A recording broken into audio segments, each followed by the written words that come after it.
Good morning you guys. Naata karon din sa Camp Kawayan. Dili Camp Sara, dili Camp Playa, Camp Kawayan.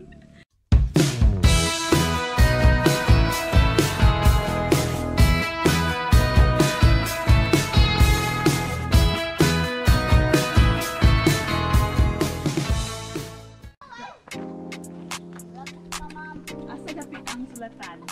Diha lang. Sugod na sugod ka.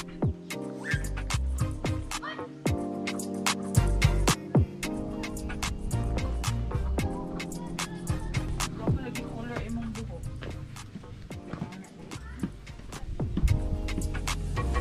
So in order for you to enjoy and explore Camp Kawayan, from the highway, you just have to park on the road and then you gotta climb the stairs.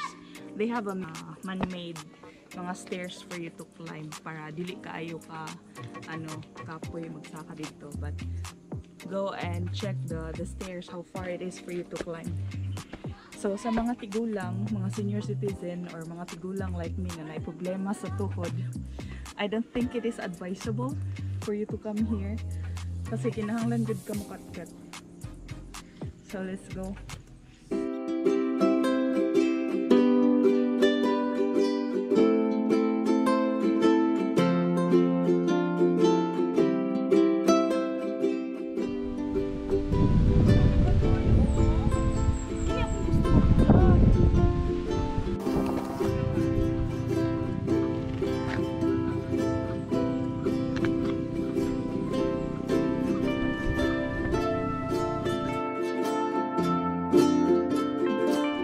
After a very kanang hangak kayo nga katkat, nanagid ta din sa taas. So tanawan ninyo ang entrance.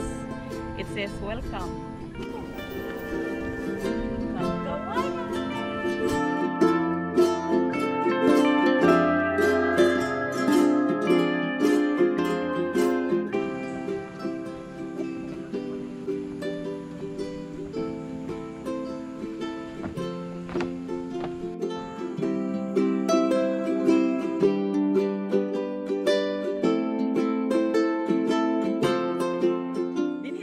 Sa Camp Kawayan, daghan kaayog pictureanan, Instagrammable spot.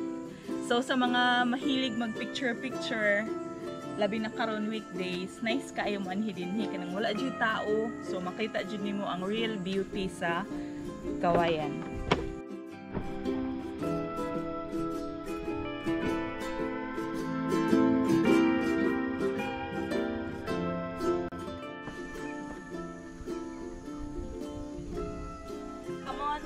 Let's go to their view deck.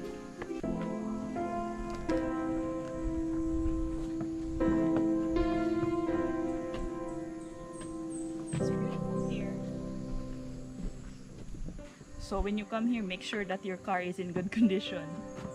Tapos dili overloaded.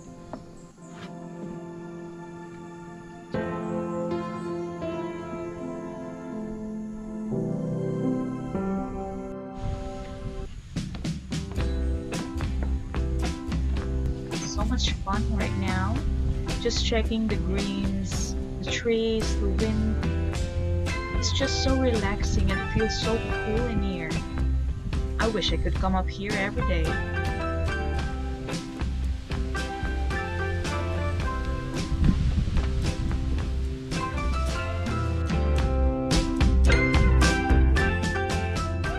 Karon na anata sa pinaka-campsite sa Camp Kawayan. Mo siyang gitawag nga Camp Kawayan kay good for camping man siya.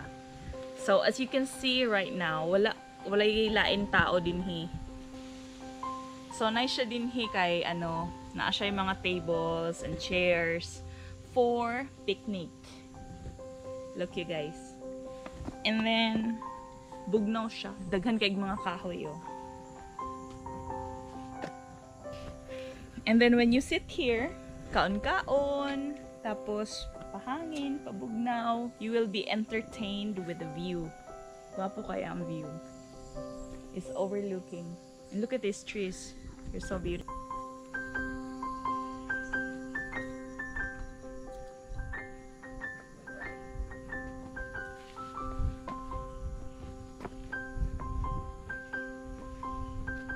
presko lahi gid ang iyang ka-presko din eh. Presko gid siya nga presko.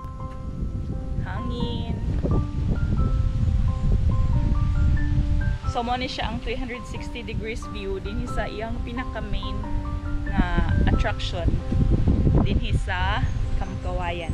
Ang iyang picnic area, campsite area.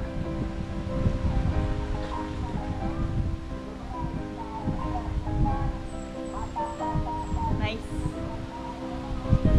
Kung muanhi mo dinhi nga weekdays guys, mao ni ang mahitabo.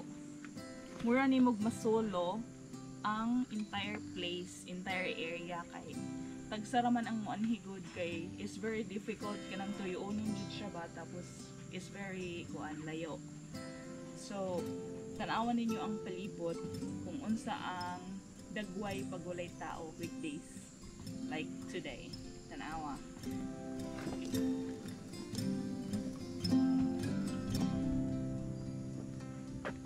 And then look at this. You know what this is? Get a drum as a toy for Christmas. Christmas time. Now let us explore the other part of the Camp Kawayan area. Makita na to ang swing.